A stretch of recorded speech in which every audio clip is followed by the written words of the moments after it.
यीशु मसीह के पवित्र नाम की महिमा हो।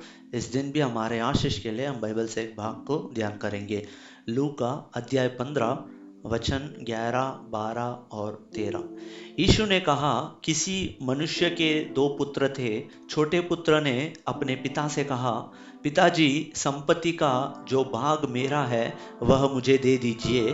और पिता ने उनमें अपनी संपत्ति बांट दी। थोड़े ही दिनों बाद छोटा पुत्र अपनी समस्त संपत्ति एकत्र कर किसी दूर देश को चला गया और वहां उसने भोग विलास में अपनी संपत्ति उड़ा दी। यहाँ पे हम एक पिता को देखते हैं जिसका दो बेटे हैं। उनमें से छोटे बेटे पिता के पास आकर ये बोलता है कि जो संपत्ति का उसका जो भाग है उसे वो दे देने, ऐसा कहता है। तो वो पिता भी उनको अपना अपना संपत्ति बांट कर देता है। कुछ दिन वो छोटा बेटा अपने पिता के साथ रहता है, फिर उसके बाद वह सारा संपत्ति को लेकर एक दूर देश को चला जाता है। वहाँ बहुत गलत कामों में वह अपने सारे संपत्ति को उड़ा देता है, खत्म कर देता है। फिर उस देश में एक बड़ी अकाल आती है, वहाँ पे बहुत बड़ा खाने की कमी होती है।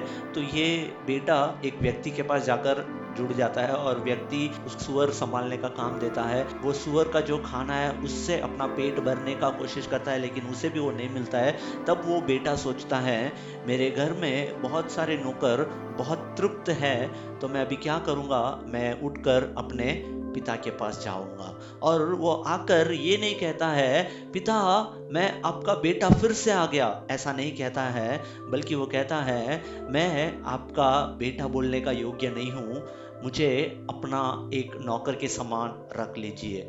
यहाँ पे वो अपनी सारे गलतियों को वो समझ लेता है। गलती क्या किया उसने, अपने पिता से उसका संपत्ति को उसने अलग करके मांगा। ठीक है, अलग मांगने के बाद वो अपने पिता के साथ रह जाता, लेकिन वो पिता के साथ रहने से बहुत दूर चला गया, बहुत दूर देश में चला गया। और वहां जाकर भी वो सही रास्ते में नहीं चला, लेकिन बहुत सारे गलत रास्ते में चलकर अपने इच्छाओं पे वो चलकर सारे संपत्ति को उसने खत्म कर दिया। फिर वो जब आता है तो ये नहीं बोलता है कि मुझे अपना बेटे के समान रखो या मैं आपका बेटा आ गया, ऐसा नहीं कहता है। वो कहता है, मुझे एक नौकर के समान रख लीजिए। उसने गलती भी किया और गलती को उसने मानकर उसका जो दंड है वो दंड को भी वो लेने के लिए एकदम सा तैयार हो गया है। लेकिन वो पिता इतने अच्छे हैं तो उन्होंने उसको दंड भी नहीं दिया, उसे नौकर भी नहीं बनाया, उसे अपना बेटे का अधिकार फिर से दिया है।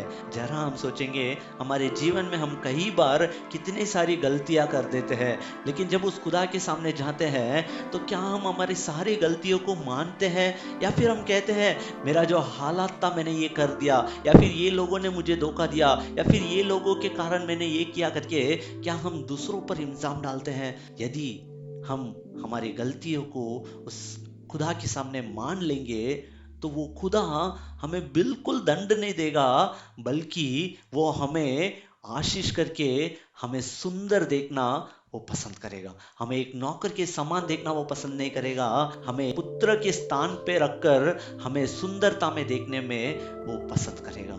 उस खुदा के सामने अपने आप को दीन और नम्र करेंगे, हमारे सारे गलतियों को मानेंगे और उसके पास अपने आप को सौंपेंगे, जरूर वो खुदा हमें आशीष करेगा। यदि यह हमारा आशीष का कारण है तो जरूर इसे दूसरों के साथ भी बांटेंगे।